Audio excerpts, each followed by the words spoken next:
자, 안녕하십니까. 이번 영상은 말이죠.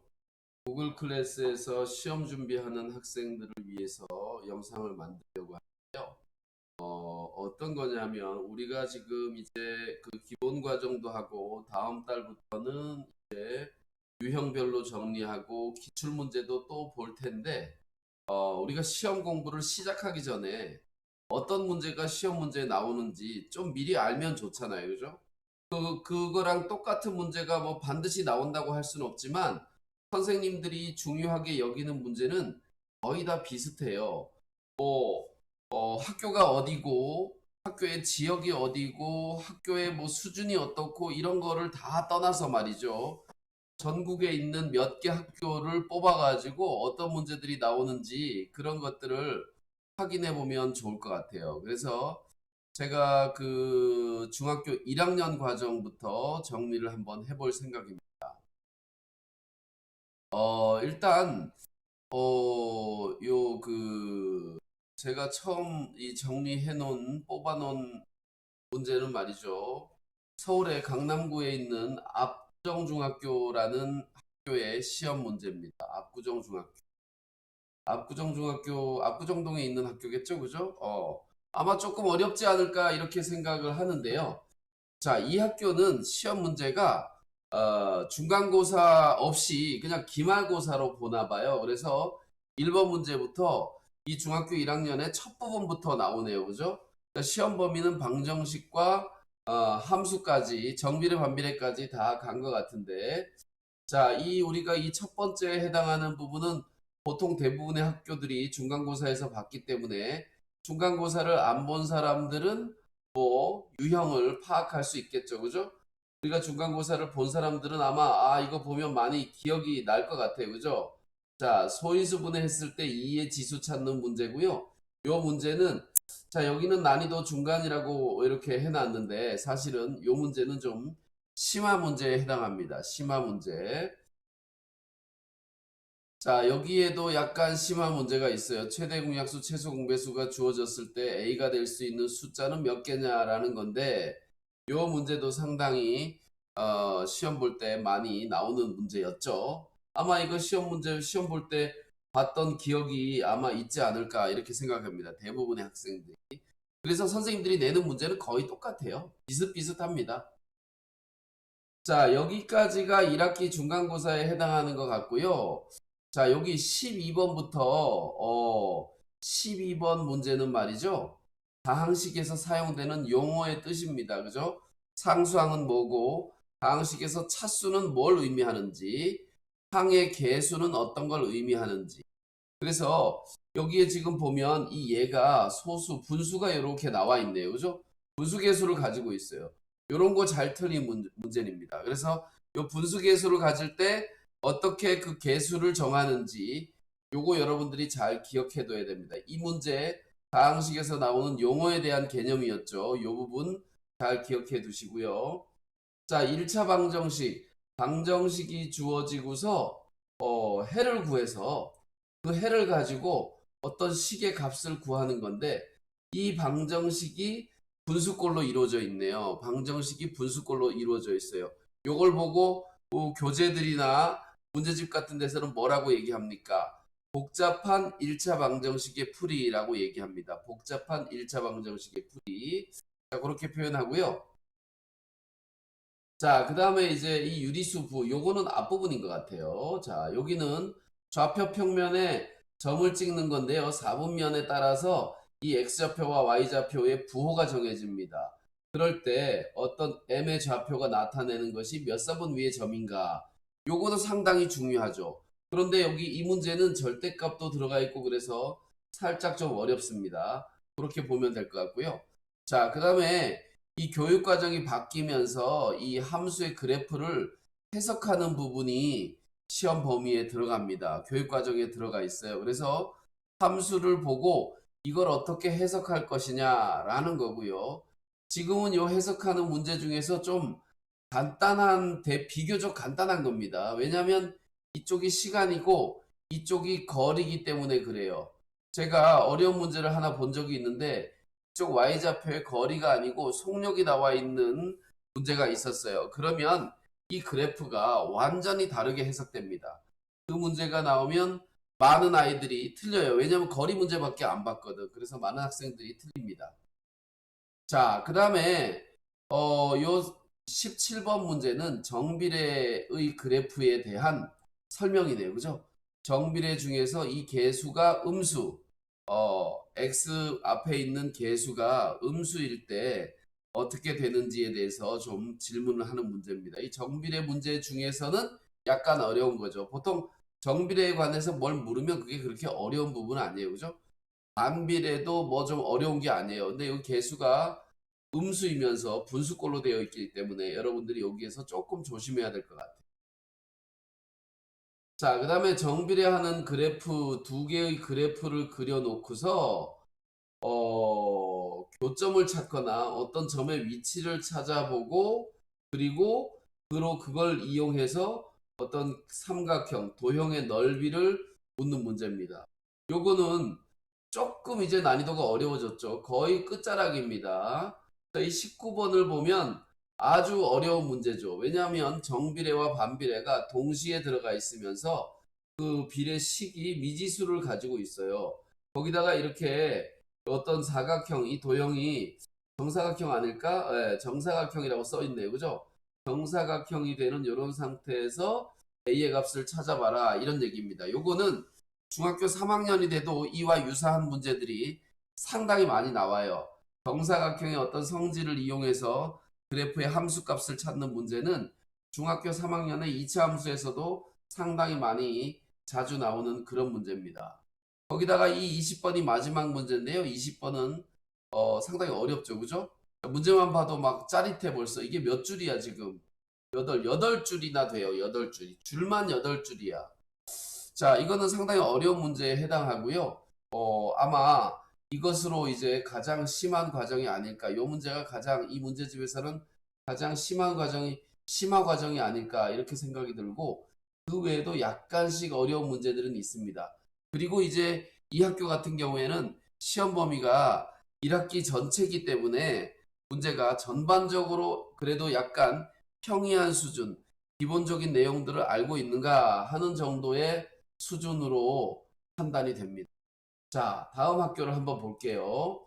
자, 지금 제가 좀 전에 얘기했던 것들을 충분히 이해해야지만 될 것 같아요.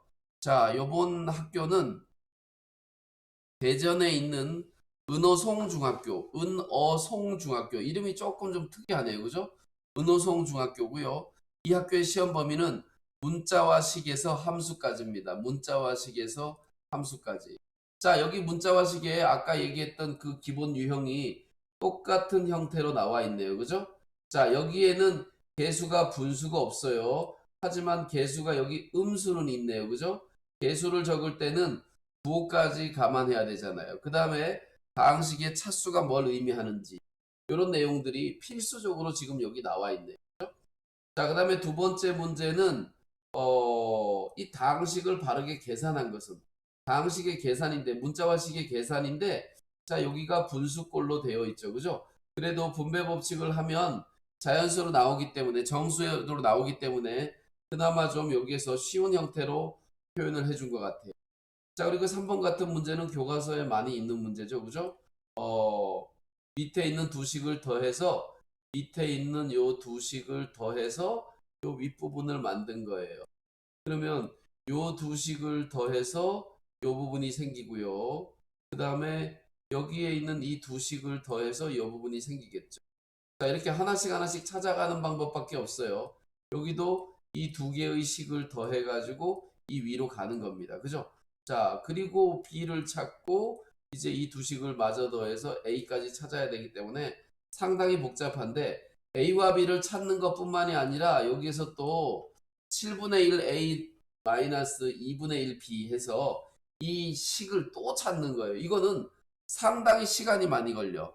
요거 내가 기초 문제 준 거 쭉 풀다 보면 계산 속도가 빨라지죠. 이게 어려운 게 아니잖아. 내용이 어려운 게 아닌데 계산이 많아 지금. 이걸 하기 위해서 다항식의 계산을 하나, 둘, 셋, 네, 다섯, 여섯 개를 해야 되고, 그걸 다 한 다음에 또 한 번 또 계산해야 됩니다. 그래서 이런 건 계산이 느리면 시간을 많이 잡아먹는 문제예요. 그러고 다 풀었는데 보기에 답이 없어. 계산 틀리면 답이 없겠지, 그지? 자, 그래서, 요런 거 조심해야 됩니다. 그래서 시간이 많이 걸리니까 그 기본 문제에 제가 기초 다지기, 실력 다지기를 올려놓은 거를 반드시 풀어보시길 바랍니다. 자, 이제 방정식으로 넘어갔어요. 방정식의 해에 대한 얘기인데, 뭐 이거는 그렇게 어려운 얘기는 아닌데, 학생들 이름을 짝을 지어주고서 바르게 말한 친구들을 찾아라라고 이제 얘기를 해놨습니다. 약간 형태만 좀 다르죠. 자, 5번 문제는 보면 모든 x에 대해서 항상 참이되는 등식. 요게 바로 뭐에 대한 얘기입니까? 요게 필수로 나오는 문제예요. 이것이 바로 상등식에 관한 문제입니다. 상등식. 어? 방정식의 상등식. 자, 우리가 요거 잠깐만 얘기해 줄게요. 우리가 이 배우는 이 단원이 바로 등식인데요. 등식. 등식에는 두 가지가 있어서 하나는 방정식이 있고 두 번째는 항등식이 있습니다. 방정식과 항등식인데 방정식이 뭔지도 알아야 되고 항등식이 뭔지도 알아야 되고 특히 항등식은 이 조건이 있어요. 항등식이 될 조건을 찾는 문제. 이 문제는 학생들이 많이 어려워하는 문제입니다. 요거 잘 이해를 하시기 바랍니다. 이해를 해둬야 돼요. 자, 그 다음에는 여섯 번째 있는 문제는 요게 등식의 성질이죠. 그죠? 등식의 성질인데 제일 많이 나오는 게 뭡니까? 등식의 성질 중에서 제일 많이 나오는 문제가 뭐냐 하면 그 등식의 양변을 뭘로 나눌 때 등호가 성립하는데 음수로는 나눌 수 없다는 거예요. 그것이 가장 시험에 많이 나옵니다. 근데 여기에는 그 내용은 없어요. 여기에는 요 문제에는 그 내용은 없습니다. 자, 그 다음 문제를 볼까요? 이 형태를 봐야 되니까 형태를 봐야 되고요. 자, 그 다음에 1차 방정식인지 아닌지 찾는 문제와 1차 방정식에 미지수를 포함하게 적어놓고 해를 주어주고서 해를 어떻게 사용하는지 해의 활용이죠. 해는 x에다 대입해서 새로운 방정식을 풀면 여기에서 a의 값을 구할 수 있는 그런 종류의 문제죠. 그죠? 자, 이렇게 해가 주어지는 문제하고 바로가 있는 1차 방정식이 되겠네요. 그죠? 이것도 복잡한 1차 방정식. 선생님들이 어떤 문제를 줄 때 그냥 간단한 걸 그냥 주지는 않아요. 1차 방정식인 거 찾는 거니까 2차 항이 사라지는지 남아있는지 그것에 대한 중요한 포인트가 있고요. 자, 그 다음에 8번에는 방정식 푸는 거네, 그죠? 해의 절대값이 가장 큰 것이니까 이건 하나도 빠짐없이 다 풀어야 돼. 요런 게 시간을 많이 잡아먹거든. 그 중에 뭔가 하나 틀리면 틀린 답이 또 나오게 되잖아요. 그래서 요런 거 시간 잡아먹으면서도 학생들을 아주 내용은 어렵지 않은데 괴롭히는 그런 문제입니다. 자, 9번을 보면 복잡한 1차 방정식의 풀이죠. 그 복잡한 것 중에서도 복잡한 거죠. 왜냐하면 분수꼴로 되어 있으면서 소수도 있고, 그 다음에 여기 그 다항식 앞에 마이너스 기호도 있어서 부호 때문에 잘 틀리는 겁니다. 그죠?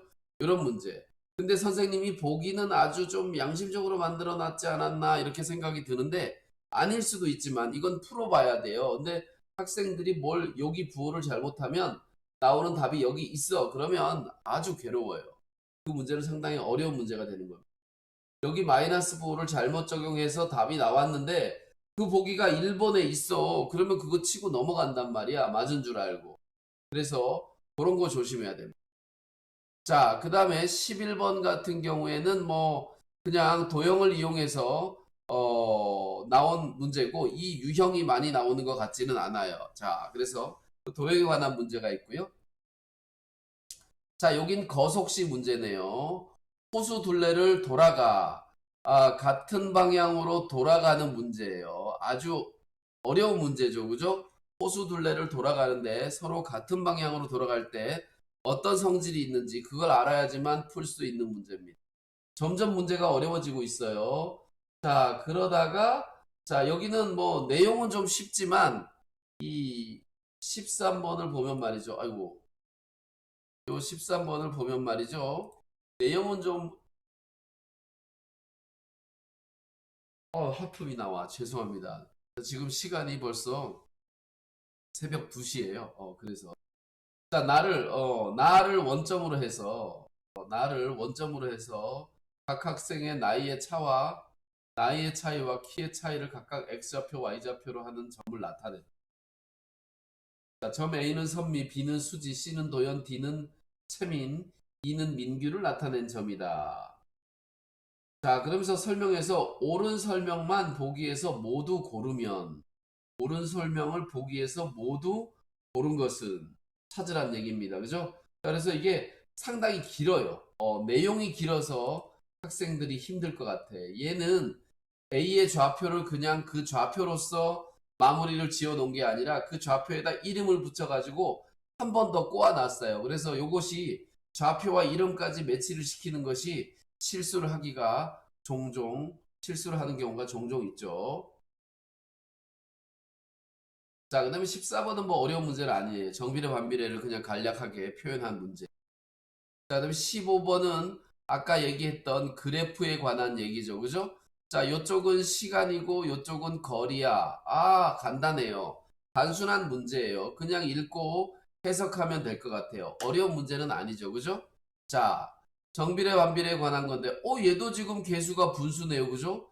정비례 관계. 야, 요게 어떤 교과서에 비슷한 유형이 있는 게 아닌가 싶어요. 자, 그렇게 보면 될 것 같아요. 17번은 이제 정비례 그래프만 2개를 줬어. 약간 좀 쉽게 준 거네요. 정비례 그래프만 2개를 주고서 그래프의 이름을 찾으란 얘기. 그렇게 많이 어렵지 않고요. 18번은 좀 어려울 것 같아요. 정비례 관계에 있는 2개의 그래프와 아까는 세로 방향으로 문제가 있었는데, 그죠? 삼각형이 이렇게 있었죠. 이렇게 정비례 그래프에 대해서 이렇게 세로로 선을 긋고서 정부의 비례 그래프 2개가 만날 때의 이 부분의 넓이를 구하여라 그랬는데, 여기는 정비례 그래프 2개가 있는데 가로축을 줬습니다. 그죠? 이렇게 가로축을 주고서 이 부분의 넓이를 구하라고 했어요. 그래서 요건 뭐 아주 비슷한 문제라고 볼 수 있습니다. 유형이 같아요. 그런데 여러분들이 시험 볼 때 조심해야 될 게 x좌표와 y좌표가 그래프에서 뭘 의미하는지 반대로 적용하는 경우가 간혹 가다 있어요. 저도 옛날에 많이 그랬어요. 자주 그랬어요. 그래서 반대로 적용하지 말고 x좌표와 y좌표 중에서 어떤 것이 이 그림에서는 높이를 의미하는지 잘 알아둬야 됩니다.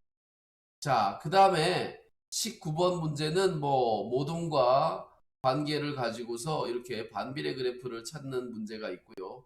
간단히 2개의 곱이 120이 되는 것은 바로 여기죠. 요는 뭐 별로 어려운 문제가 아니에요. 답도 금방 바로 찾을 수 있을 것 같아요. 자, 요 문제는 내가 교과서에서는 본 적이 없는데 어떤 출판사 교과서에 있을지 모르겠는데 이 교과서에 없는 문제가 나왔네요. 교과서에 없는 문제일 수도 있고 아니면 사고력을 측정하는 문제예요. 왜냐하면 여기에는 어, 추의 무게가 평행을 이룰 때 왼쪽 접시의 추의 무게에 따라서 오른쪽 접시의 추의 무게는 이런 관계로 정해진다. 이 관계를 이렇게 알려줬단 말이에요. 그죠? 자, 그래서 요 내용을 잘 이해를 해야 되는데 이 내용을 이해하지 못하면 이 문제를 풀 수가 없죠. 그죠? 이 내용이 뭘 의미하는지를 여러분 잘 이해를 해야 됩니다. 자, 이걸 이해하는 것이 약간 좀 어렵지 않을까 이렇게 생각이 들어요. 자, 그리고요. 그 다음에는 21번 정비례와 반비례 그래프 마무리하는 문제죠. 정비례 반비례가 동시에 어떤 점을 교점의 좌표, 이 P점의 좌표를 알려주고서 또 P점의 좌표를 알려놓고서 이 비례하는 식의 정비례식과 반비례식에서의 비례상수, 그죠? 옛날에는 비례상수라고 했는데 요즘 비례상수란 말을 쓰지 않습니다. 이 비례상수를 정리하는 그런 문제였습니다. 자, 요거는 뭐 그렇게 많이 어려운 문제는 아닌 것 같아요. 자, 이 중에도 물론 어려운 문제는 있죠. 이 대정의 은호성 중학교 문제입니다. 자, 거의 이제 앞으로는 그렇게 많이 해볼 수는 없을 것 같고요.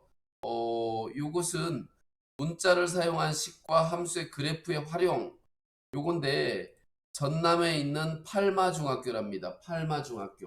팔마중학교라는 학교가 있나 봐요. 그죠? 자, 팔마중학교. 이름이 좀 특이하네요. 자꾸 제가 고르다 보니까 이름이 특이한 걸 골라.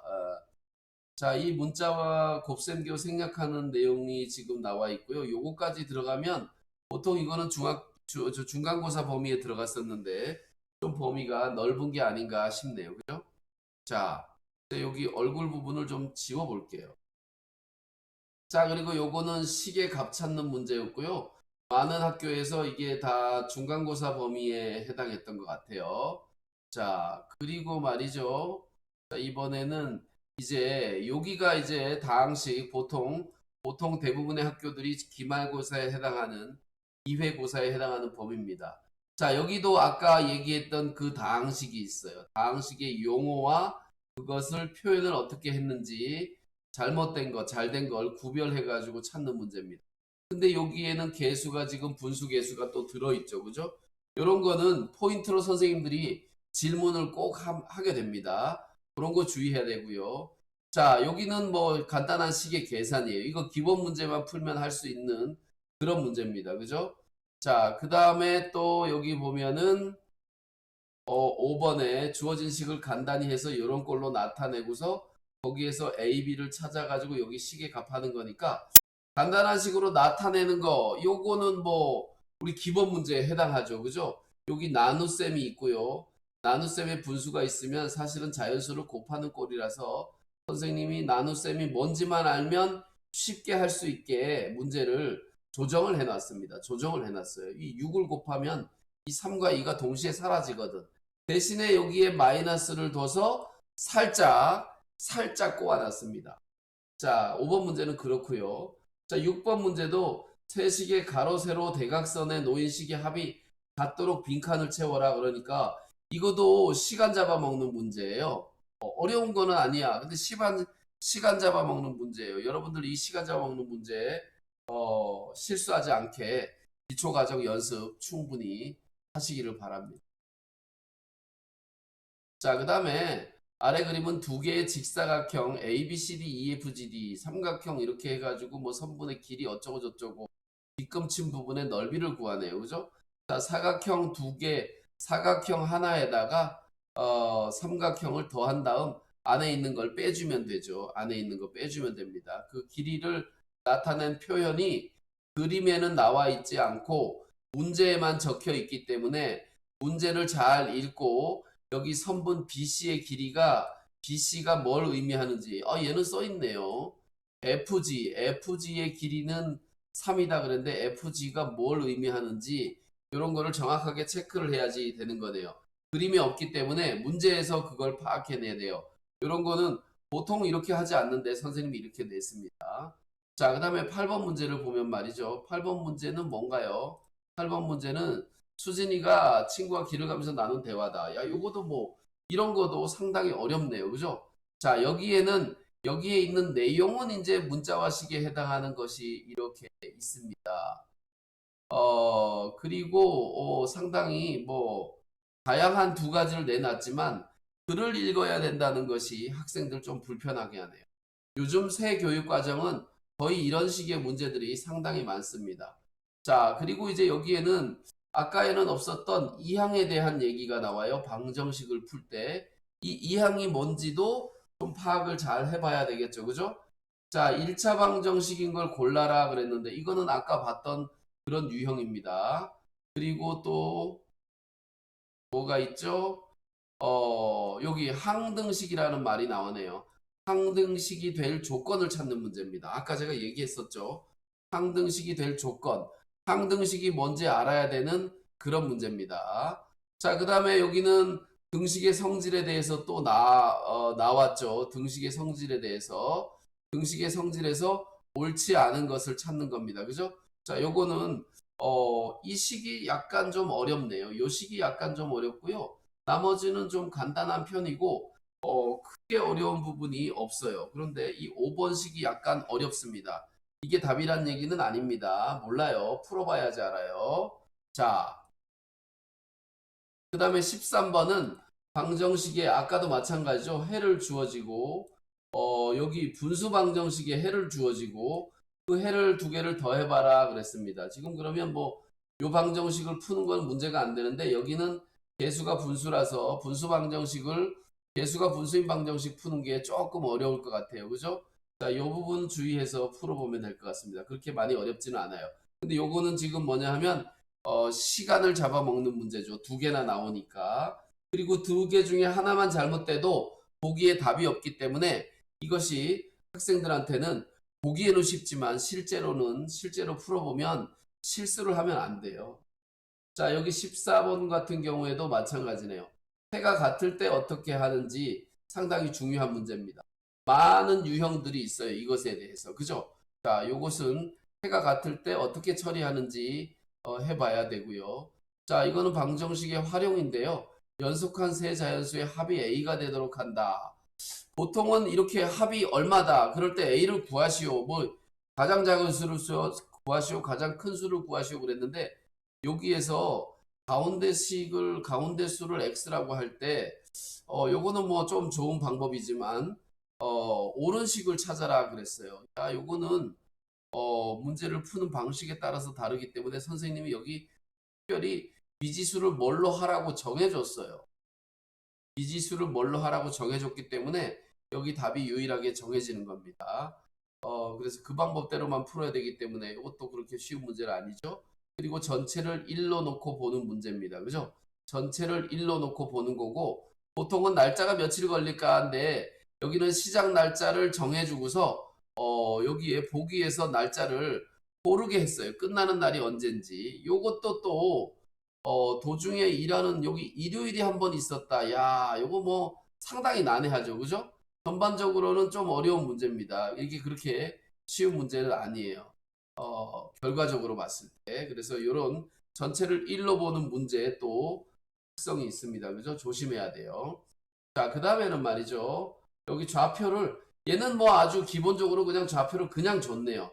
그냥 줬는데, 이 그냥 줄 때 주의해야 될 부분은 바로 뭐냐면, 축 위에 있는 좌표예요. 축 위에 있는 좌표는 X좌표든 Y좌표든 0이 있게 되거든요. 그걸 주의해서 봐야 되고요. 자, 여기는 문자로 된 4분면의 점을 알려주고, 이 4분면에 의해서 이 AB의 부호를 알게 되는데, 그 부호를 가지고 몇 사분면인지 다시 찾는 그런 문제입니다. 자, 요거 시험에 상당히 잘 나오는 유형이기도 하죠. 자, 그 다음에 19번 보겠습니다. 19번. 지금 거의 시간이 27분이 돼서 30분 정도까지 하고 맞춰야 될 것 같아요. 19번은 좌표 평면에 있는 점을 가지고 삼각형의 넓이를 구하래요. 넓이를 구하는데 여기 X축 위에 있는 두 점이라고 했어요. 요 두 점은 X축 위에 있기 때문에 A, B의 값을 찾아낼 수가 있습니다. 그래서 C점의 좌표가 나오는 거고 그래서 삼각형 넓이를 구할 수 있는 거예요. 자, 요 문제는 상당히 어려울 것 같아요. 학생들이 접할 때 어려운 문제고요.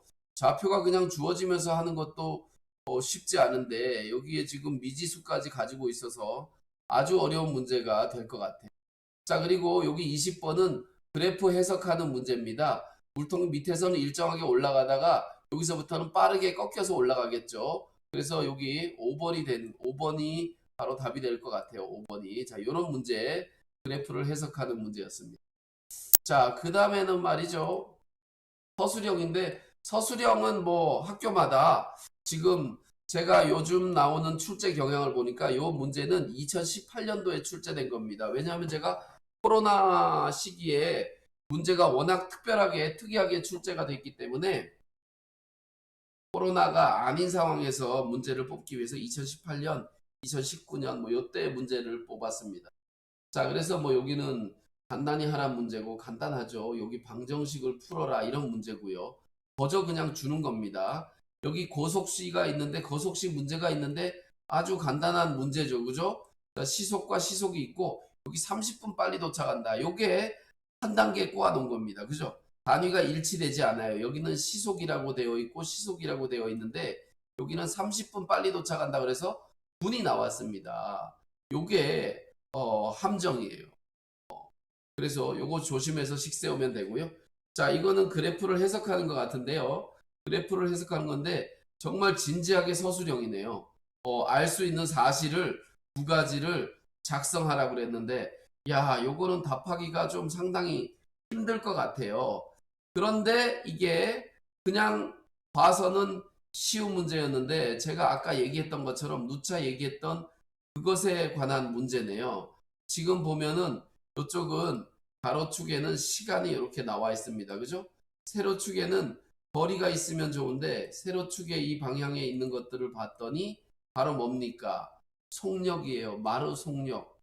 말의 속력을 분속 Y라고 하자 그랬어요. 여기 말이 점점 빨리 달리다가 여기는 일정하게 달리다가 여기는 점점점 속도가 줄어들어서 마지막으로 정지하는 겁니다. 그래서 여기서 알 수 있는 사실을 표현하는 건데요. 이쪽이 거리면 좋은데 거리가 아니에요. 그죠? 그래서 요거 조심해서 문제를 풀어야 됩니다.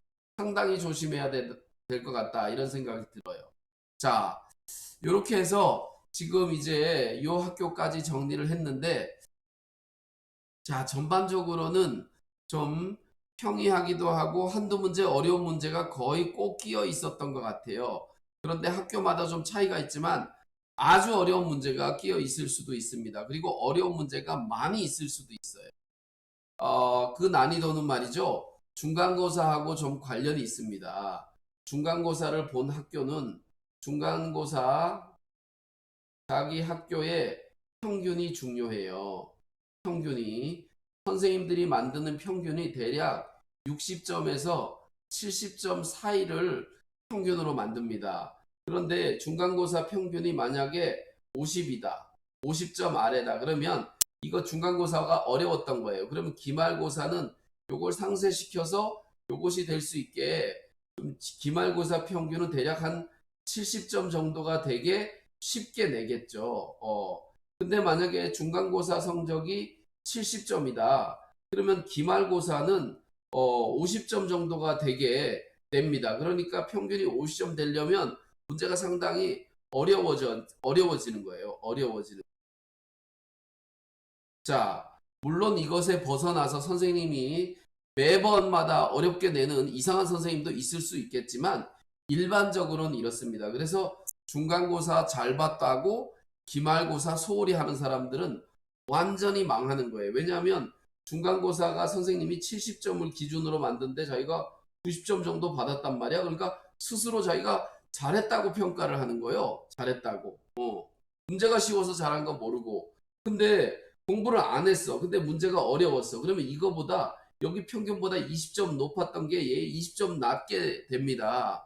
그래서 엄청난 피해를 보게 돼요. 그래서 여러분들이 중간고사 잘 봤다고 기말고사 소홀히 하면 안 되고 중간고사 어려웠다고 기말고사 뭐 포기해도 안 돼요. 중간고사 어려운 이유는 전체 평균이 낮게 나왔기 때문에 기말고사는 쉽게 나올 수가 있어요. 근데 그런 거를 고려하지 않고 그냥 여러분들이 스스로 자의적으로 막 해석해서 하지 마시고 학원 선생님이 됐든 아니면 저가 됐든 이런 자기 학교 평균이나 이런 것들을 감안해서 공부할 수 있게 이렇게 도움을 주는 선생님들한테 도움을 요청을 하세요. 그래서 선생님의 도움을 받아서 해야지 학생들이 자의적으로 혼자서 막 해석하고 막 이렇게 하지 않는 것이 좋습니다. 자, 어쨌든 말이죠. 우리가 제가 좀 쭉 얘기했던 것들을 감안해서 이런 것들이 시험 문제에 나오는구나. 이런 것들을 조심해서 문제를 풀어야 되는구나. 그걸 기준으로 여러분들이 기본 문제를 풀고 다음에 유형 문제를 정리하고 심화 문제 풀 때 어떤 마인드를 가지고 공부를 해야 될지 그렇게 정리하면 될 것 같습니다. 오늘 1학년 시험 문제를 정리를 했는데요. 이거 뭐지? 갑자기 줌 업데이트를 하라고 나왔어요. 자, 1학년 시험 문제를 정리를 했고요. 여러분들이 이 영상만 보기만 하면 됩니다. 여기 있는 문제 막 풀어보려고 할 필요 없어요. 나중에 다 드립니다. 그래서 이런 문제들이 시험에 나온다라는 거를 이해하고서 시험 공부하는데 참고했으면 좋겠습니다. 오늘 여기까지 하고 마치도록 하겠습니다. 감사합니다.